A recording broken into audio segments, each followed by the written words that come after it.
Brian, could you briefly describe your role at CACI and what your top priorities are right now? Sure, Jim, thank you. I'm Brian Gallagher, Senior Vice President of Operational Excellence at CACI.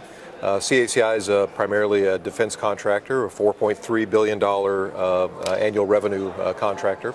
And we do work for the Department of Defense, federal agencies, intel community, and primarily in the area of product development, solution delivery, service delivery, and professional services. More on the software side than the hardware side? We do both. A lot of software development, a lot of solutions integration. So we do both hardware and software, but primarily software. Primarily software. Mm-hmm. Thank you. So what do you expect to be the most critical business transformational or operational issues that you need to focus on in the next year? So because we do a lot of work for the Department of Defense, federal agencies, we follow them quite a bit in what they need. So think of the needs of the nation, and that's where we're challenged with. So shifts in how the government does business, both from a military perspective, but also in the federal civilian area. So for example, one of the programs we have is the Integrated Pay and Personnel System for the Army, the largest implementation of pay and personnel in the world. So think about the Army, the National Guard, the reserves. We're building a new pay and personnel system to service them. So that's a very large, complex system that we develop, transforming the way the Army does pay and personnel for their soldiers.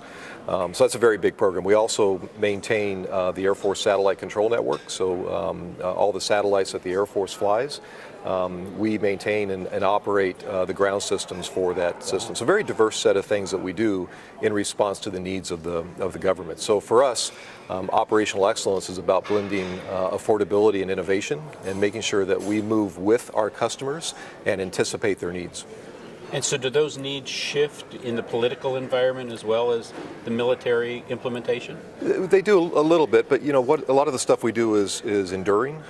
So we support ongoing operations. We also support changes in those shifts, but we don't see a large influence with that when that happens. So it's primarily steady state. Wow, that's good news. Yeah, it is. Otherwise, the peaks and valleys of your implementation are sort of ripple effect, that's right. Shall we say. Okay. So what are the challenges that you're facing now? So one of the challenges that we're facing is we do a lot of acquisitions. So we've done over 60 acquisitions in the last 30 years. That's a lot of integration, and we've just completed one just recently, LGS Innovations, a great company, lots of technology and innovation and engineers and scientists that we're integrating into our company. So about 1,300 people as well as their products and services. Before that, we did another integration of about 1,000 people. So we continue to do integration activities with other companies. So the challenge is, how do you change your culture or keep your culture steady and integrate those folks and then also adopt some of the good things that they're doing. So that's a challenge for us, is continuing to grow through acquisitions and not dilute your culture. So would you say that you are an innovative company that morphs into where the market is taking you or where the demands are taking you?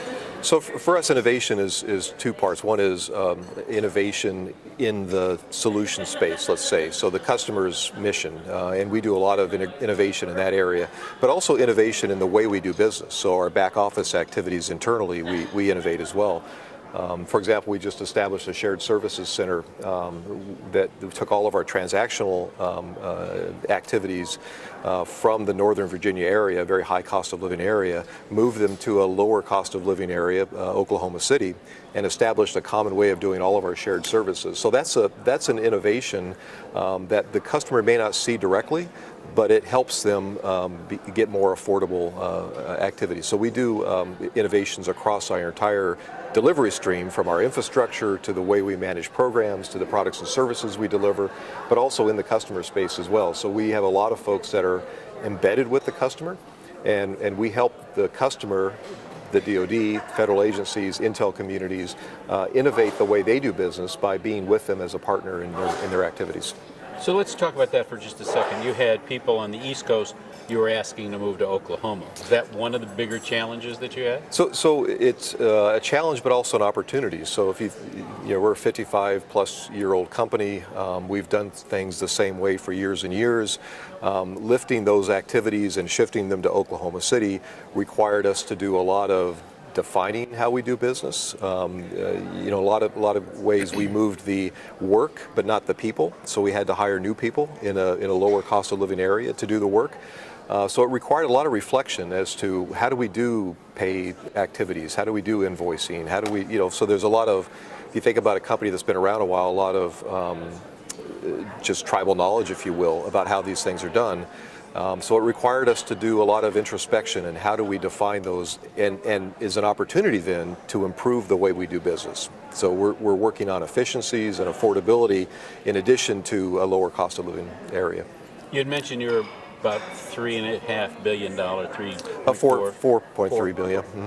How many employees does that represent? Just over 20,000 employees all over the world. So it's not just in the Northern Virginia area, but we're everywhere the government is. That's where we are as well. Wow. So it's a global business doing a global problem. It is, right. Mm-hmm. To keep the globe safe. Yep, that's correct. A fair way of that's saying a good way to put it. Okay. So what do you see the biggest trends in your operational excellence and the direction that you're going? I'm going to use the word uproot an entire division and move it to a different culture, a different part of the country. What are some of those challenges? So that was a challenge, obviously. That's about 300 of our 20,000. So it's not a large group. So about 300 FTEs doing those transactional kinds of things. For me, the biggest challenge in operational excellence is making sure that every single person in a 20,000 person organization understands how they contribute to our end users' mission. And everything that they do on a day-to-day basis contributes to that mission, understanding how that, making that connection, if you will, and then empowering them to improve how they deliver products and services to the customer without management intervention. So being able to do that on a regular basis is a challenge.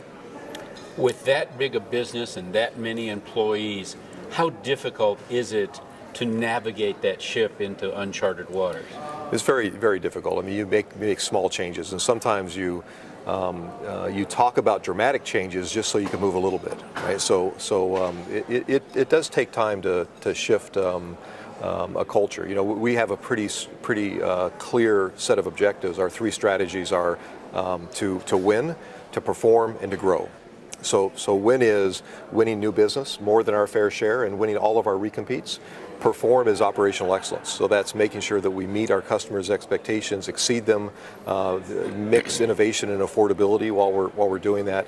And then the last one is grow, and that's how we do our acquisitions and to grow the company. So win, perform, and grow, and we'll continue to use those three strategies as we move forward. So I think the challenge is having a very clear set of objectives for a 20,000 person organization. You can't have 15 things you're doing.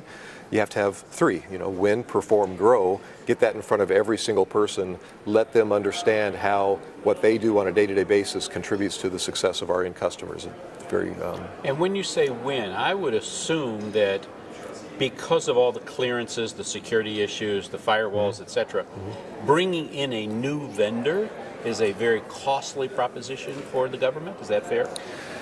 It is challenging. So if we have work that we are performing on today and there's a recompete, let's say, so we want to make sure we win all of our recompetes. So it's costly for the government to change, but it's also dramatic for our employees. So if we have 1,000 employees doing work for a particular customer, we want to make sure we protect their jobs and we give them a future at CACI. So it is costly for the customer, but it's also costly for us as well.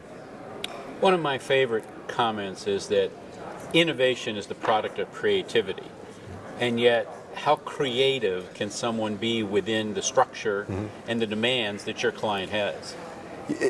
That's good. I think a lot of people think that innovation is some kind of IR&D project or some big research, but when we think about innovation, we think about, I consider a layered architecture, if you will. I'm an engineer, so I think of it that way.